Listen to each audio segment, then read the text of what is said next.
We are on HQ Spotlight with Ryan Wilson's latest mock draft. Just did his first round. We'll take a look at his top 10 right now with Travis Hunter going number 1 to the Jags. Cam Ward at number 2 ahead of Shador Sanders, who goes 5 to the Raiders. Let's get into it. We have Ryan Wilson joining us along with Mike Renner. And, when we're talking draft, we're always asking for comps. Does Travis Hunter have a legit comp, Ryan, when he's a guy that might play both sides of the football? That's a great question, Chris. Good to see you, Mike. Champ Bailey was the sort of OG guy to do this. But I think Travis Hunter's much more explosive than Champ Bailey. No disrespect to Champ, who was a fantastic football player in his own right. And Champ didn't do a whole bunch of the offensive side once he got to the NFL. So the comps are kind of hard to come by. If you want to split it up, maybe you have a player like Joey Porter Jr. in terms of the length. But I think, again, Travis is the better athlete on the defensive side of the ball. And on the offensive side of the ball, maybe a Devonta Smith. And so you get the best of both worlds. But a comp, and you're right, Chris, that's exactly what people want to hear to sort of conceptualize what Travis Hunter looks like at the next level. But he's one of one, as the kids say, and everything he does is special. I think he's a better cornerback than wide receiver right now. But that doesn't mean you don't use him to 15, 20 snaps a game once he gets to the NFL as a wide receiver. And it's crazy that every time you watch him play, you have to contextualize his tape and say, he's dog-tired, man. This guy's played 160 snaps in this game when you have to watch his tape and say that. But I think you saw that more last year of when he would be really tired. This year, it blows my mind, his conditioning, how late in games he is still the same player we're seeing early on, whether it's at corner or whether it's at wide receiver. As Ryan mentioned, at either position, you consider him a cornerback, he's a top 5 pick in this draft. You consider him a wide receiver, he's a top 5 pick in this draft. Just based off of tape, the fact that he can do both, man, he really does change the needle, change the arithmetic in terms of how much value this guy brings to the table if he can play both sides of the football. And he's got a quarterback throwing him the ball that could go 1 or 2, depending on who has those top 2 picks. But Ryan has Shador going a little bit later. At number 2, you have Cam Ward. Ryan, how do you separate Cam and Shador right now as NFL prospects? Right. We were talking, guys, before we came on air here, just about how there are probably only 2 quarterbacks going to make their way into the first round. And Cam Ward, here's what I like about Cam. He's gotten better each and every year. The issue coming into the fall was, can he play on time? Can he get through his reads? Can he avoid the hero ball that makes him special in certain moments? And he's done all those things. He's dragged this Hurricane offense up and down the field to wins, except for last weekend, of course, and I think he's gotten better in those little things. He's a little taller than Shador. He has a better arm. He's a better athlete, and that's why I have him just a smidge ahead of Shador in terms of my QB rankings and why I have him going off the board first here. I think the Giants are going to need a change in a post-Daniel Jones world. Is Cam a finished product? Absolutely not, even though he's played a ton of football. And if we're comparing him to last year's draft class, he's probably QB 4, maybe QB 5 in last year's group, to give you an idea if we're comparing the 2 years. That said, there's always a need for quarterbacks, and there's a real chance that he goes top 5 for that reason. And I think his best football, even though he's played a ton in college, is going to be ahead of him once he gets to the NFL. Yeah, I'm a big fan of both of their tapes this past fall. But Cam Ward's tools clear Shador Sanders is by a good margin, whether it's the arm strength, whether it's his build and his frame and his ability to shake off defensive linemen, how solidly built he is, or whether it's just the style of football that he plays, because I love watching this guy roll it out every single weekend. He always, when you have him behind center, you always think you're in a game. You always think there's a chance to make that crazy play that gets you back in the game. Give me that guy at the top of the draft because, yeah, he's raw, but he has real excuses to be raw. Came from a tiny high school, played at a tiny college to start. Very much a Josh Allen-esque trajectory to his quarterback development. And now that he's at a big program with some real tools around him, you see him playing his best football he's played yet. I don't think Giants fans have ever been more ready to see the end of the Daniel Jones era than they are right now after what happened against the Carolina Panthers this past Sunday. Let's move on to another team that really needs a quarterback. I mean, honestly, they needed one this past season, but they got shut out because 6 quarterbacks went in the top 12. What would it be like, Ryan, to see that show, Shador Sanders, go to Vegas and wear the silver and black? This feels like the perfect marriage, right? At least for the first 6 months of the marriage. We'll see how it goes after that. You might notice in terms of the draft order, the Browns pick before the Raiders, and you might say, why wouldn't the Browns take someone like Shador Sanders? And this is just me speculating, my gut. I haven't talked to anyone about it. I ain't quite sure that Shador wants to go to Cleveland, so let's assume that doesn't happen. Las Vegas makes the most sense. They've already moved on from their offensive coordinator, Luke Getsy, after 9 games. That didn't work out, so you have to get the offensive coordinator right. That message was made loud and clear to us last year with Bobby Slowick in Houston with C.J. Stroud, and again this year with Cliff Kingsbury and Jaden Daniels together in Washington. So you can get the right player, but if you don't have the right infrastructure around them, whether it's players, they have Brock Bowers who's special, or whether it's coaching, it's not going to matter. But I think if you get the right OC in there, Shador Sanders is mature beyond his years. I know we get caught up in all the watch stuff and Colorado hoopla, but he has a chance to be a really good football player if you put him in the right system with the right people around him. If you're drafting Sanders, you better be ready for the circus that comes with him. And what better place for that than Las Vegas, right? He'll be one of the biggest shows in town. He'll sell tickets. He'll be a story every single weekend. But his tape is more than that. He has evolved as a passer from his first year in the FBS last year. Because I think a lot of us forget that that was his first year in major college football. He was starting, obviously, in lower college football the year prior, the 2 years prior, and this year you've seen growth from even his first year as a starter to his second year as a starter, taking far fewer sacks, more efficient with the football. None of those dud games we saw from a season ago. Because of that, I think both those guys well worth a top 5 pick in a QB-needy draft. Okay, so 2 quarterbacks in the top 5, but when you look at the rest of Ryan's mock, there are no other quarterbacks, and that's really rare to find even a top 10 with only 2 quarterbacks. Ryan, what is the drop-off from those guys 1 and 2 to everybody else?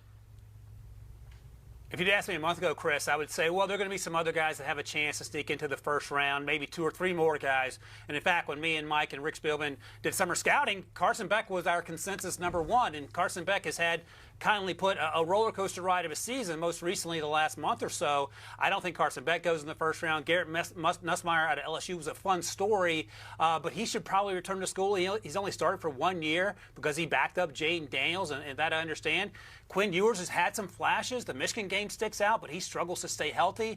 And you can go down the list. Now, this isn't quite the Kenny Pickett draft class and Matt Corral and Malik Willis, and perhaps that's damning with faint praise, so it's slightly better than that. But if we get 3 quarterbacks in the first round, that means a team is probably reaching, or some quarterback got absolutely red hot over the next month of the season. But right now, and Mike, I'm guessing you agree, 2 guys feel like where we're at in terms of first-round quarterbacks. Yeah, I definitely agree. I think it's 2 because everyone else comes back to school. With today's NIL money, it behooves you, if you're not that top 10 pick, if you're a guy kind of on the outside looking in, it behooves you to come back to school, get a few mil from somebody else, and then come back and hopefully up your draft stock into that mix next year. Yeah, I mean, look at Cam Ward. I mean, where would he have gone in last year's draft? Exactly. And now he's looking at potentially a number 1 overall pick. Ryan's got him at number 2 overall. We're going to continue our mock draft talk with Ryan Wilson and Mike Renner as we look at the rest of the first-round mock that he has. And you see the Cowboys taking Ashton Jeanty, number 11 overall in Ryan's latest mock. That is where we are going to start next. Jeanty could be a Heisman finalist, could break Barry Sanders' record that's stood forever in college football. What would he do for Jerry's boys? We'll discuss next.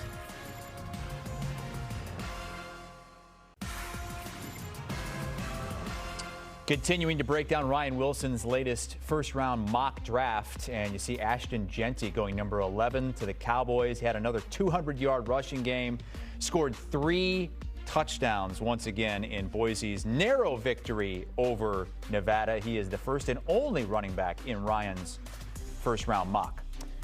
Chris Hassel, joined by Ryan Wilson and Mike Renner. And Ryan, I know the Cowboys need a running back. How are pro scouts looking at Ashton Jeanty? Because I know a lot of people that are voting for the Heisman, they'll say, yeah, well, he's doing it against group of 5 competition. How does it look, though, from the pro scouts' vantage point? He's special, and he comes from a background, and he's a very humble kid, and he does and says all the right things, so you don't have to worry about any of the off-field stuff. But, yeah, okay, level of competition, fair enough. But just watch him play, and his movement skills reminds you of Bijan Robinson and Jahmyr Gibbs. And if that gets you going, then it doesn't matter who you're playing because the things that he does translates. Now, he hasn't asked to do a lot in the pass game, but if you watch the clips where the ball is thrown in his direction, he shows pretty good hands and the ability to make plays in space once he has the ball in his hands as a receiver. But primarily, he's a running back who creates real problems at every level. If he gets to the second level, that's a wrap. You are not catching him. So, again, you can talk about competition all you want, but this isn't like a quarterback coming from FCS. This isn't Trey Lance, for example. This is Ashton Jeanty week in and week out dominating opponents, and I think he has a chance to be as special as a Jahmyr Gibbs or a Bijan Robinson at the next level. His dominance reminds me a lot of Rashad Penny coming out of San Diego State, and he's actually on pace to put up better numbers than Penny ever did, and who was a good NFL back when he was healthy. You know, actually has the highest career yards per carry of any back in NFL history. Just could not stay healthy. Jeanty, I don't have those question marks about him. He's never been banged up, and when he is on the football field, he is untackleable. He is on pace to shatter the PFF record, my former company, for broken tackles in a season. Bijan Robinson, the record holder. Bijan Robinson's top 10 pick. I think Ashton Jeanty could be a top 10 pick, and that's even if the Cowboys are drafting up there, because if we remember the last time the Cowboys had a top 10 pick, it took Zeke Elliott, so very well could happen. And look, he played in Eugene against #1 Oregon, now #1, and went for almost 200 yards on the ground and 3 touchdowns. He also went for over 250 against a Washington State team that's ranked as well. So he has done it against good competition, just not week in and week out.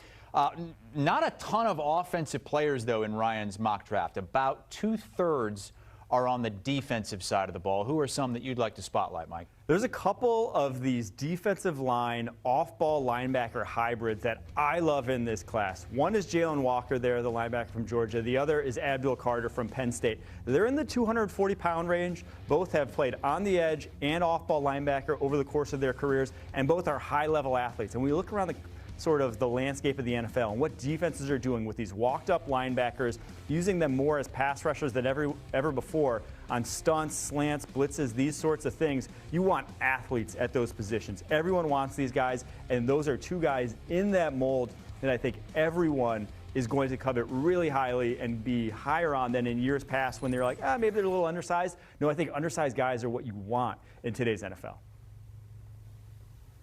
Hey, happy accident, Mike. I didn't realize it gave you Christmas early. A Notre Dame kid going to Green Bay, so you're welcome for that. Benjamin Morris has a hip injury, but he's a first-round talent, and hopefully gets back to health sooner than later. But I'll follow up on what Mike said about the off-ball linebacker/edge rusher, because it brings to mind Micah Parsons and what he did at Penn State, and Rick Spielman, my buddy, doesn't like me to make those comparisons. But Jalen Walker is freakish. Abdul Carter is freakish, and Abdul Carter is similar in a lot of ways to Odafe Oweh coming out of Penn State, in that he's at a new position, and he doesn't really know what he can do with the physical gifts that he's been given. And each and every week he's gotten a lot better off the edge because he primarily played off ball. And this is against Ohio State. And he goes off each and every week and does the things physically that Mike talks about that not a lot of players can do. Jalen Walker can do it, and that's why they're probably going to both be first-round picks, probably top 20 picks. But those are the type of players, to reinforce what Mike's talking about, that you can put on defense and move them around, and they create havoc wherever they end up lining up.